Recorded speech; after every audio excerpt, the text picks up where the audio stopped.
अरुणाचल का रिस्पॉन्सिबिलिटी केवल गवर्नमेंट या सीएम का अकेला नहीं है, because Arunachal is very unique in itself. इसलिए टीम अरुणाचल के हिसाब से आज हम लोग जो भी रिस्पॉन्सिबिलिटी में है, अपने समाज के ओर पे हो या अपना यंगर जनरेशन के ओर पे हो, हम सबका ड्यूटी होता है कि अपना समाज को भी सुधार के एक साथ in a very positive note, positive direction में लेके जाना चाहिए।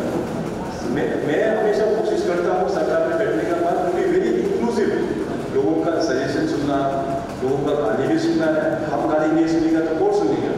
मेरा कुर्सी ऐसे है गाली सुनने के लिए, तो मैं गाली भी सुनता हूँ, उसका अंदर से मैं निकालता हूँ कि क्या अच्छा पॉइंट है स्टेट को पॉजिटिव डायरेक्शन में लेके जाने के लिए।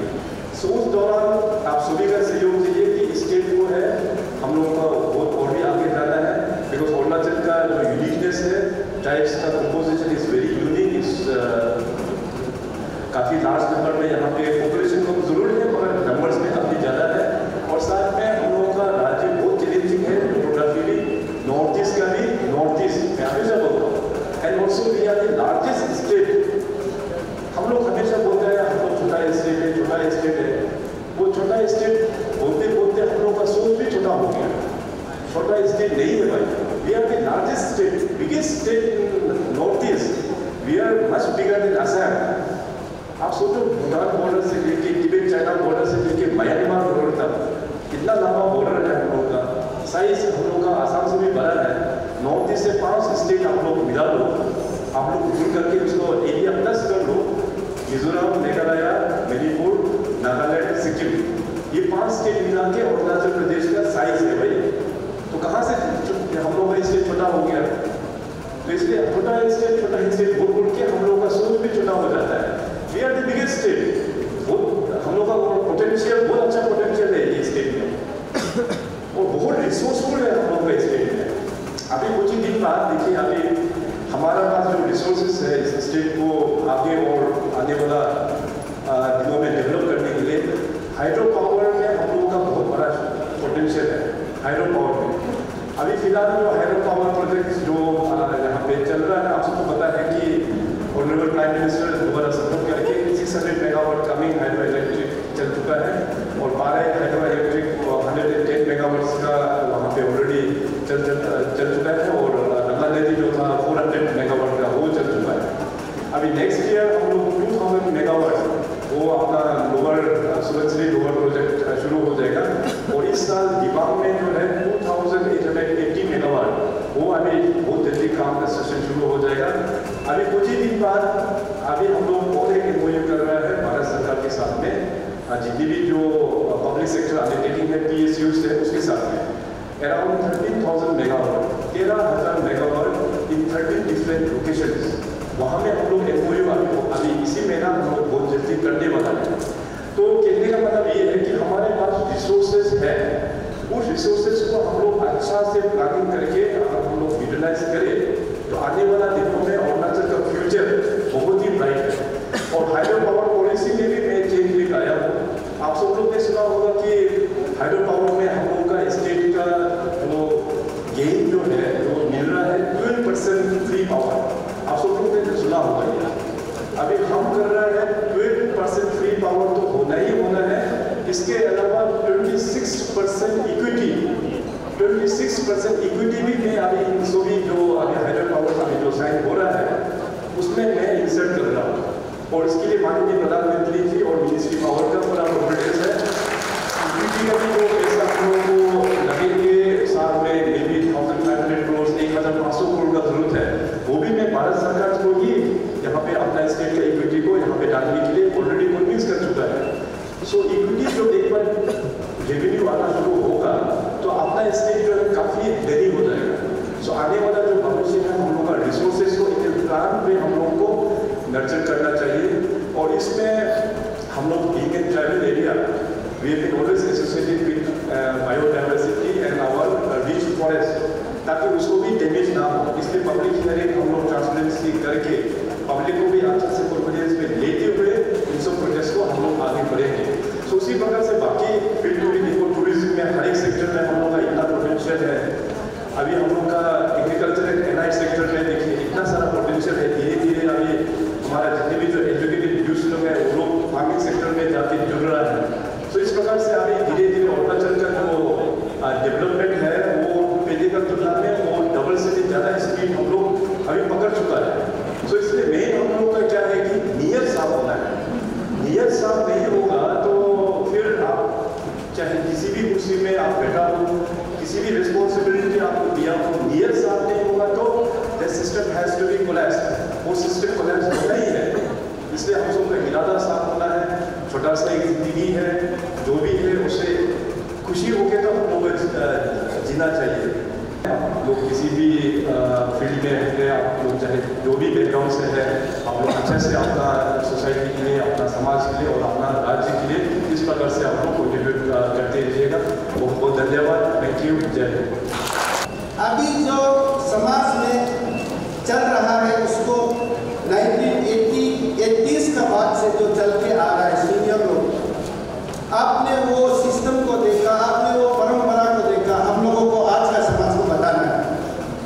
और दूसरा आदमी बताने से ये बनावटी होगा, सिनेमा जैसे हो जाएगा। हम लोग बताने से ये करवा सच होगा, ये मेरा मानना है। इसलिए हम लोग बताने के लिए अलग अलग फील्ड का, स्पोर्ट्स का एक्सपर्ट, पॉलिटिक्स में जो सक्सेस हुआ, एकेडमिक में जो सक्सेस हुआ, जो लॉ में आगे बहुत निकल गया प्रोफेशन में, जो अपना म्यूजिक की दुनिया में, लग्जरी दुनिया में जो आगे निकल गया, अलग अलग विभाग का लोग समय लेके एक अलग से चर्चा करना चाहिए, तब ज़्यादा फायदामंद होगा। बहुत जल्दी जल्दी डिजिटली होने से कुछ होगा मुझे लगता नहीं। सर मेरा दूसरा गुजारिश है और अपनी फ्रेंड्स को एक मेरा प्रस्ताव है कि हम लोग एक कमेटी बनाएंगे, हम लोग पे बैक वाला प्रोग्राम बनाएंगे। दोस्तों, लेडीज एंड जेंटलमैन, पे बैक मतलब हम लोग गवर्नमेंट से सैंक्शन लेना है, गवर्नमेंट से धनराशि का स्कीम लेना है। ये पे बैक जरूर है, लेकिन ये खाली एक मात्र पे बैक नहीं है, मेरा मानना है। पे बैक एक आप अलग अलग रास्ता से भी कर सकता है। जो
आगे बढ़ाने के लिए ये सिर्फ हमारा एक कैपिटल, आप सबका कैपिटल है। इसको समय नहीं गंवाने के लिए बिजनेसमैन का क्या इशू हो रहा है, वन कॉल करने से क्या नुकसान हो रहा है, इसलिए 4-5 दिन हम लोग बैठ के रगड़ना है अपना बिजनेस। आज का तारीख में जो वॉलंटियर्स को समझाना है, आने वाला सोसाइटी को समझाना है, खाली हम लोग स्कीम लेना है, बिल्डिंग बनाना है, वो सिर्फ अलुमिनी का रोल नहीं है मेरा मानना है। अब अलग अलग विभाग में जो एक्सपर्ट हुआ वो लोग भी अलग अलग अपना फॉर्मूला को, अपना सक्सेस को, अपना बैकआउट किया हुआ। हम यहाँ में खड़ा है सर, हमको मेयर बनाया, बीजेपी बनाया, दोनों मिलके बनाया। हम भी तो एक एग्जाम्पल, हम भी तो 4 बार पर चुनाव हारने वाला है, लेकिन मैंने बैकआउट नहीं किया। सच बात तो बताना है, कोई भी ज़्यादा फायदा होगा आने वालों के लिए। बैकआउट नहीं किया और हिम्मत नहीं हारा, इसलिए हम हमेशा आप लोग जानते हैं हम सिंपल बोलते हैं और सीधा बोलते हैं, दिल का बात ना हम प्रिपेयर करता है ना लिखित करता है। मेरा ये खराब आदत है, लेकिन सच बात को बोलता है। आज का इसको नाजायज फायदा उठाते हुए सर मैं ये सोचता हूँ ये मैसेज दूर दूर तक जाना चाहिए, और जो पहला इस कॉलेज में पढ़ा था वो लोग पे बैक करना है अलग अलग स्टाइल से, सर सेंक्शन स्कीम बोल के लिए अलग अलग डिसिप्लिन का अभी वर्कशॉप भी सर ने रखा हुआ है, वहाँ में भी आपको शायद चर्चा करेंगे। मेरा तो यही गुजारिश रहेगा कि ईटानगर सिटी को एकदम से अच्छा बनाने के लिए इस कॉलेज का लड़का, इस कॉलेज का लड़की और यहाँ यंग जनरेशन भी कोई बैठा हुआ है, आप लोग भी गौर करके सुनिए। सीनियर लोग, हम लोग, सरकार, अलुमनी, टीचर लोग भी जितना अच्छा करने से भी, अच्छा पढ़ाने से भी, अच्छा वर्कशॉप देने से भी अगर आप लोग ध्यान नहीं लगाएगा तो बेकार होगा। इन चंद शब्दों के साथ में ज़्यादा नहीं बोलते थे, शामिल करना है।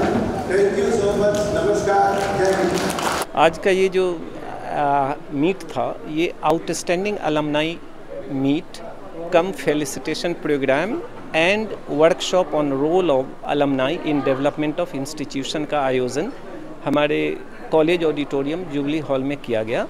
और इसमें honourable chief minister Arunachal Pradesh as chief guest और honourable mayor IMC Itanagar Shri Tame Pasang वो गेस्ट ऑफ ऑनर थे। की note address professor Dhananjay Singh जो मेंबर सेक्रेटरी हैं ICSSR के, Indian council for social science research, he is also president of association of Asian research for social sciences council, उसके वो president भी हैं। तो बहुत ही सक्सेसफुल प्रोग्राम रहा, अराउंड 250 से 300 लोग पार्टिसिपेट किए। आउटस्टैंडिंग अलमनाई को हम लोगों ने इनवाइट किया था ऑर्गेनाइजिंग कमेटी बना के, वो इसलिए कि 50,000 अलमनाई हैं इस कॉलेज के, तो सबों को एक साथ बुलाना संभव नहीं। तो ये सारा आइडिया कॉलेज का था और हम लोगों ने सोचा कि अलमनाई को कनेक्ट करें। तो कैसे उनको, outstanding alumni are those who excelled in any field. जैसे अरुणाचल प्रदेश को अगर किसी ने नेशनल लेवल, इंटरनेशनल लेवल पे रिप्रेजेंट किया, चाहे वो गेम्स स्पोर्ट्स हो, एकेडमिक्स हो, आर्ट एंड कल्चर, तो उन सबों को हमने इनवाइट किया। फिर उसके बाद जो एकेडमिक्स में कॉलेज यूनिवर्सिटी टीचर्स, उनको हम आउटस्टैंडिंग मानते हैं, उनको इनवाइट किया। जो हमारे पब्लिक फिगर्स हैं, पॉलिटिक्स में हैं, लीडर्स हैं, MP रह चुके हैं, मिनिस्टर रह चुके हैं या अभी मिनिस्टर हैं, इवन मेयर साहब भी हमारे अलमनस हैं। जो की नोट एड्रेस स्पीकर थे वो भी यहाँ के अलमनस हैं। तातर कीपा साहब एक्स मिनिस्टर, वो भी आए। और बहुत सारे 3 हमारे ऑनरेबल MLA जो अलमनाई वो भी आए, जो सिटिंग हैं, और एक्स भी कई MLA वो भी आए। जैसे लाइजम सिमाई साहब आए, GK ताकू साहब आए, D गैब्रियल वांगसू साहब, इस तरह से। और क्लास 1 ऑफिसर्स जितने स्टेट गवर्नमेंट के या सेंट्रल गवर्नमेंट के, उन लोगों को भी बुलाया गया। 230 हमारे आउटस्टैंडिंग अलमनाई ने कंफर्मेशन दिया था। उसमें जनरल सेक्रेटरी जो फॉर्मल रहे हैं, कॉलेज हमारा 44 इयर्स का है, सबों से संपर्क किया गया। उसमें सभी तो नहीं आ पाए, लेकिन हाँ 50% जनरल सेक्रेटरीज भी आए, फॉर्मर जो थे।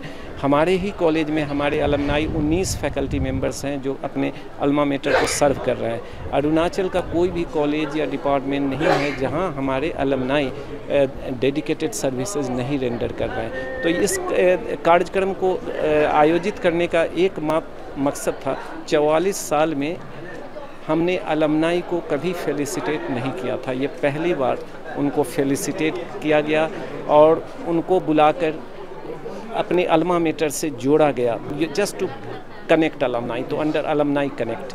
तो ये बहुत ही बड़ा प्रोग्राम था, बहुत ही अच्छा, बहुत ही सक्सेसफुल रहा। हमने 300 लोगों का आयोजन किया, उनके लंच का भी प्रबंध था ये शिक्षक भवन में। तो मुझे बहुत खुशी है कि इतना बड़ा प्रोग्राम बहुत अच्छे से कॉलेज ऑडिटोरियम में हुआ। अच्छा, I am doctor MQ Khan, principal Dera Natung government college Itanagar. Actually CM साहब पहले आए थे कॉलेज वीक सेलिब्रेशन के इनॉग्रेशन प्रोग्राम में फर्स्ट वीक अप्रैल 2022 में। तो उन्होंने जो आश्वासन दिया था सारा आश्वासन पूरा किया और गैलरी बन रही है प्लेग्राउंड में, rostrum plus parking shed, approach road for parking lot और एंथ्रोपोलॉजी डिपार्टमेंट बन रहा है। और उन्होंने ये कहा कि बॉयज़ हॉस्टल के लिए भी वो फंड एलोकेट करेंगे, ऐसा आश्वासन दिया। और हमारे फॉर्मर जनरल सेक्रेटरीज़ का जो फोरम है वो लोग भी प्रयास किए और CM साहब से मिले हैं, तो उनको भी आश्वासन मिला है। आज भी CM साहब ने कहा कि एक रोड मैप प्रिपेयर करके सबमिट किया जाए और वो इस कॉलेज को बहुत आगे तक ले जाएंगे और जो भी यहाँ कॉलेज की जेन्युइन रिक्वायरमेंट्स है उसको वो एड्रेस करेंगे। हमेशा CM साहब बहुत ही जेनरसिटी के साथ इस कॉलेज को जो आवश्यकता होती है उसकी पूर्ति करते हैं।